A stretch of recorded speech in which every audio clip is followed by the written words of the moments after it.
What is going on, everyone? Nathan here with a discussion topic today, and I'm really fired up about this one. And normally means we got a lot to talk about, so let's not waste any time. Let's hop into it. Yesterday on Twitter, Finchinator put out this poll asking about Tera and Scarlet and Violet OU. There was a very small group that voted for banned outright. That's kind of what I voted for. I was torn between these two, but we'll get into that in a second. 35% voted for restricted, but the majority still vote for leave it alone, don't ban at all. I found this very, very surprising when I saw this because I thought that the public opinion had kind of swayed against Tera. There was that first suspect test everybody voted on. I was kind of in the camp of, you know what, it's too early. My first impression was it's broken, ban it. My second impression was like, I don't know. And now I'm coming back around to, okay, yeah, it was pretty fun for a while, but I'm thinking this isn't great. And I thought I was kind of in the majority with that opinion. I think that was the curve that we all went on, but it seems I was wrong. Now, of course, this is the least scientific of polls you can conduct. It's literally just a Twitter poll. It's not a community survey. It is not a suspect test where you have to hit certain requirements in order to vote. But there's also something to be said for maybe, you don't necessarily have to be a very skilled player to have your voice known. I do think that does have some merit. So anyways, I found this a very surprising result, mainly because also actually, like, what's the main discourse being around Volcarona? Well, I painted it out here in this tweet, and it just kind of blew me away. Like, it seems like everybody's complaining, no, don't ban X Pokemon, just ban Tera, don't ban Regieleki. It's Tera that's broken. Like, agreed. We're in the same boat here. Volcarona is very, very good, but not broken without Tera. But the second you suggest that, apparently, that's not okay.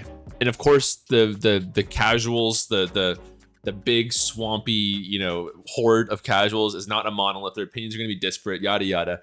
I get that. And there's also some people going to be saying, of course, that like, well, if you look at this, it's a very, very close vote, and 49% are voting for some action whatsoever, which is kind of a problem when you're splitting the vote like this. But still, if you had asked me what the results of this vote would have been yesterday, especially given the whole public reaction, outcry, and essentially public destruction of Finch, I would have thought that Tera would have been considered very unpopular. And there's some comments here I want to go through because I think they bring up some very interesting discussion points. The first point is this, made by I'm a Blissey, another YouTuber who commented and said, I just think people need to come to terms with the fact that if you want Tera around, we got to ban like 30 months from OU. Bit of an exaggeration, but I think that's generally the case, is that normally the best abusers of Tera are Pokemon that are already good to begin with and they're going to be banned. Like, I think that makes sense. Which, to be honest, I'm down to clown with. I tend to prefer unrestricted. I don't think open team sheet for Tera helps much other than teaching new players playing the meta easier. So if you don't know what open team sheets means, it's a reference to VGC, which is doubles, wherein for a long time, I think they might have messed with not doing it, but I think by and large, for the most part, if you want to compete in the VGC tournament, you submit your team, an open team sheet, and it's very, like, you can tell what you're running for other people to see.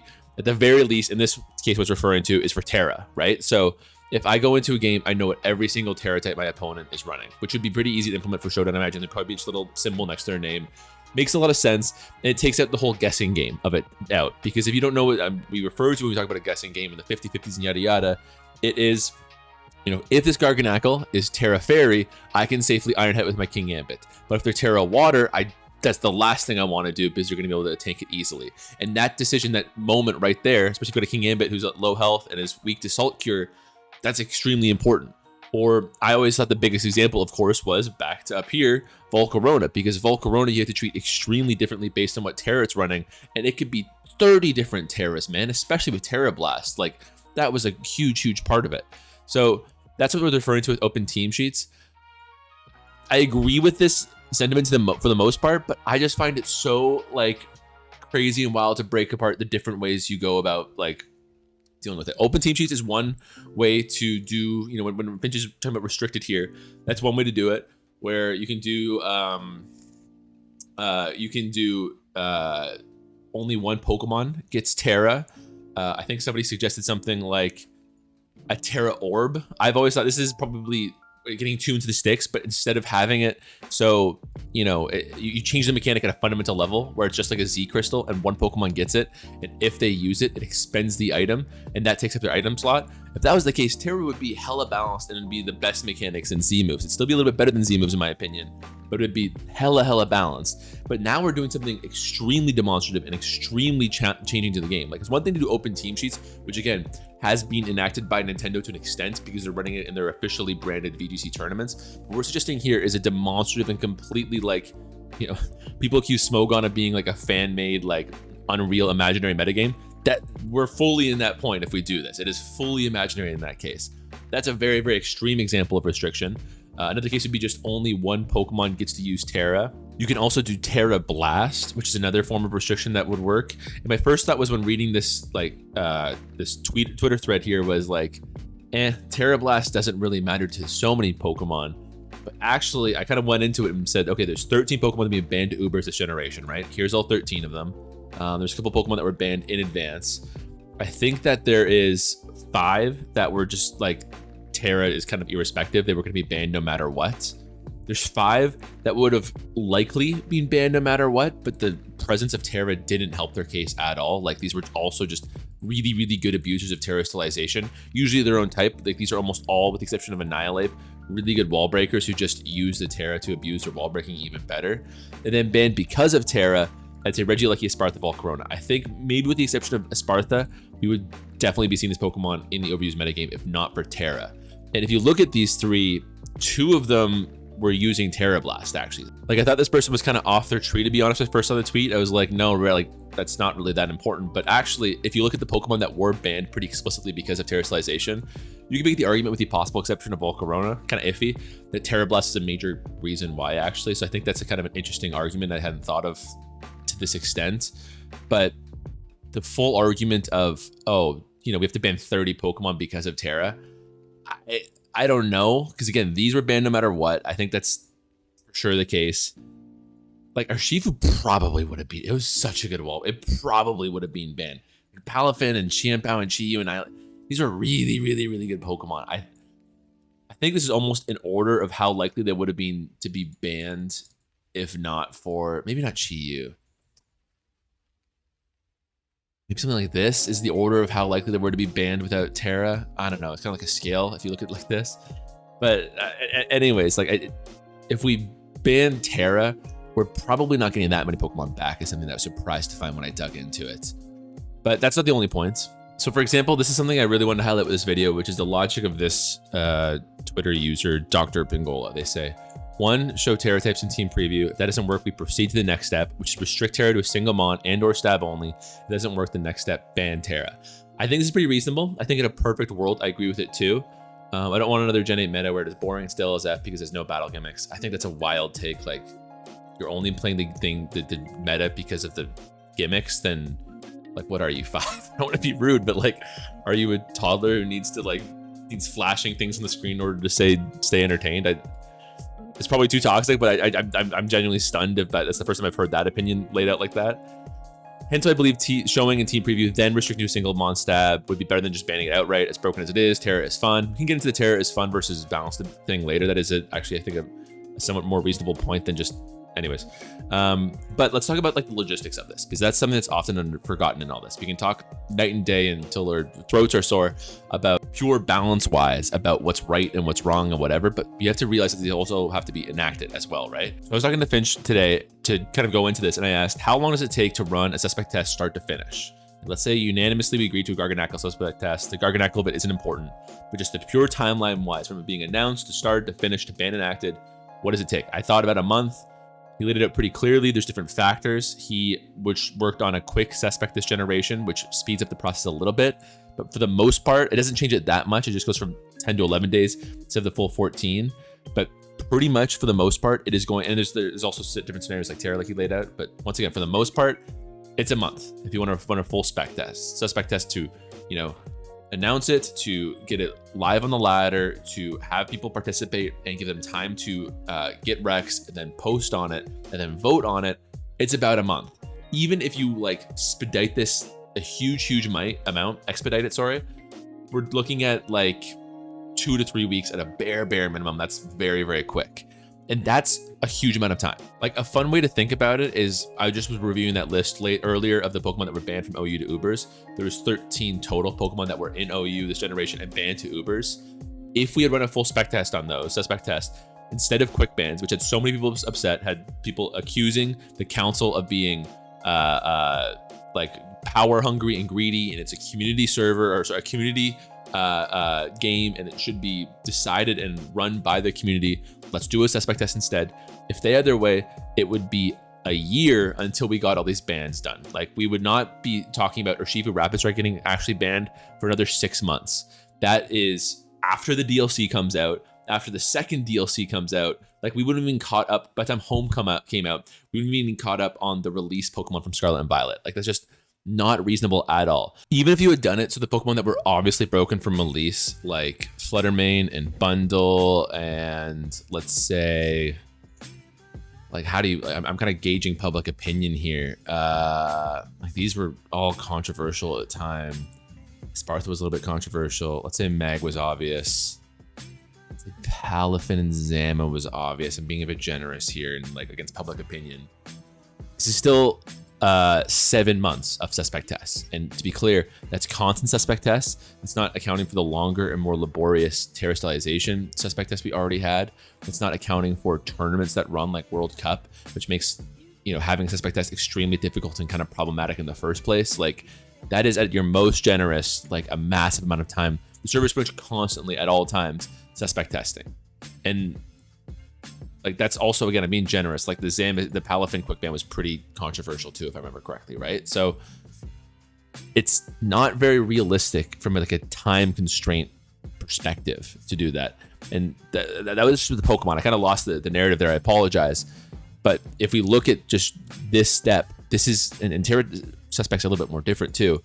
Finch specifically said that they would take more work and they're more difficult.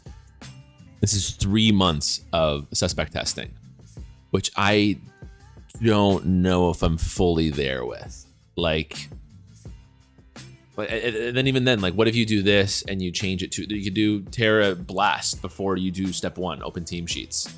I think they kind of go off the rails at the end of this argument. They say it's still a game. It's sad to see it getting stale. Tera is random less than stop paying mons at all. Like, whenever I see this argument, I'm baffled, honestly, as I put out there. But anyways, well, that's not the point.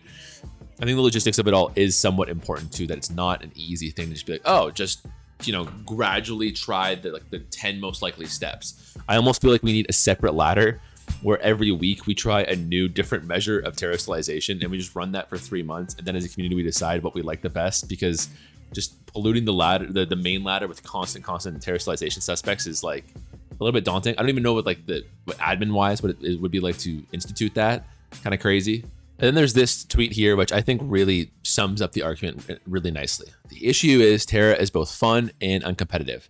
Banning Tera would likely make the game more competitive, but also less fun. Then the question is, are we balancing to make the game more competitive or more fun? The two aren't mostly synonymous like with other things. I think it's a fair point. You know, I'm stuck in this point where I go, why do casuals love Tera so much? Because it's fun. I agree with that. I talk about the curve we all went on where we go, it's broken, wait, it's really fun, maybe it's okay. Oh my gosh, it's not so fun losing to this. It's a cool concept, but it sucks when you lose to some random Tera bullshit. We're all coming down on it.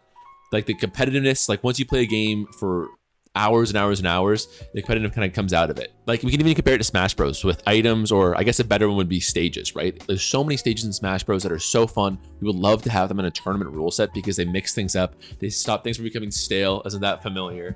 It gives more variety and counter picks and stuff like that. Helps more characters, because some characters thrive more in some stages than others do. But the problem is that oftentimes it's uncompetitive and it sucks to lose because you're playing on a janky stage. Same with this. Like, fun is fun until you lose a game because of it that you shouldn't have otherwise, and you're not getting outplayed. You're just getting out, like, cheesed or whatever the case is in Tera, right? Versus stages. So I think this really sums it up well. Like, what do we balance around to save the community? Do we just make the most competitive game possible, or do we make the most fun game possible? Probably the latter, if we're being honest. That's my stake in all things. I think competition should be competition for its sake, and then fun will come after the fact as you, like, you know, really learn the ins and outs of a metagame. Or, you know, all that words I just said could be summed up better here. Like, I think this is a good way to put it. That's fair too. But we do have to decide on going one side of it, of either banning Teras or banning the mons that make them broken. It's going to be it's not going to be popular either way.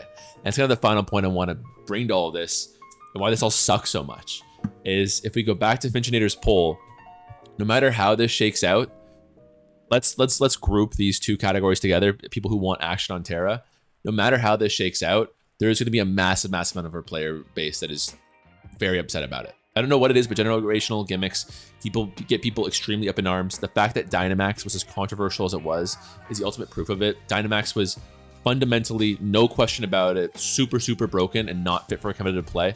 And it was still like a heated topic that people still left comments about like 5 years after the fact on my YouTube channel, right? Maybe not 5 years, but like you get the point. People in general get really like emotional about Pokemon, and I always sum that up to like, oh, this isn't just like a bunch of pixels and dots. It's my companion character. I've had this Charizard since I was 5 years old, yada, yada. I don't get why they get so upset about, you know, generational gimmicks. That's a little bit, I don't understand the emotional attachment there, but it's undeniable that one exists, right?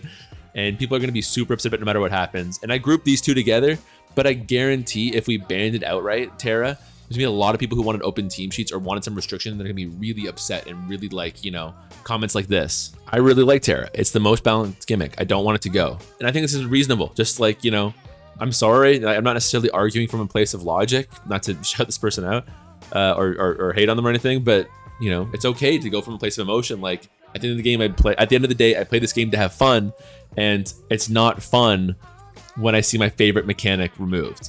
That sucks. But I'm on the other side of the bench and I go, I hate to see myself lose a game only because of some dumb Tera mechanic and because I predicted wrong about whatever Tera my opponent was running.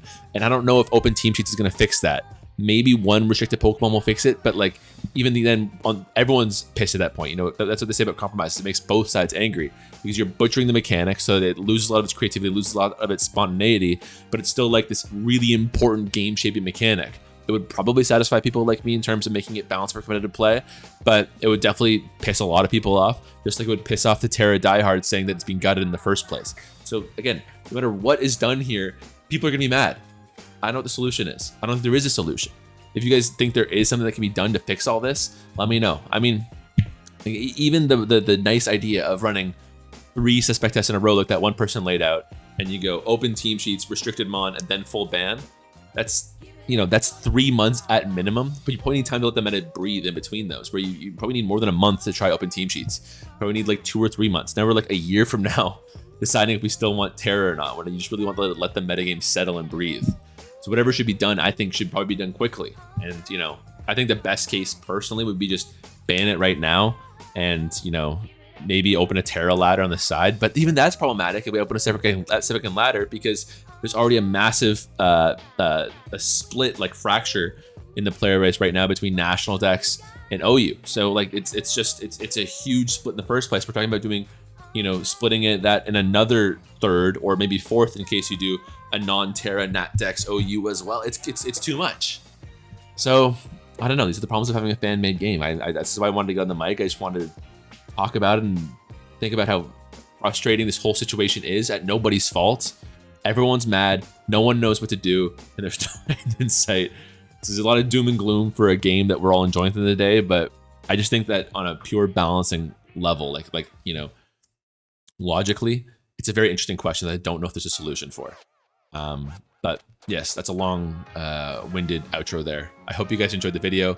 Once again, if you have any suggestions or have any thoughts on it, make sure to let me know in the comments below, and make sure to read all these comments, and I might do a follow-up video if I see something really interesting. So take care, and I'll see you next time.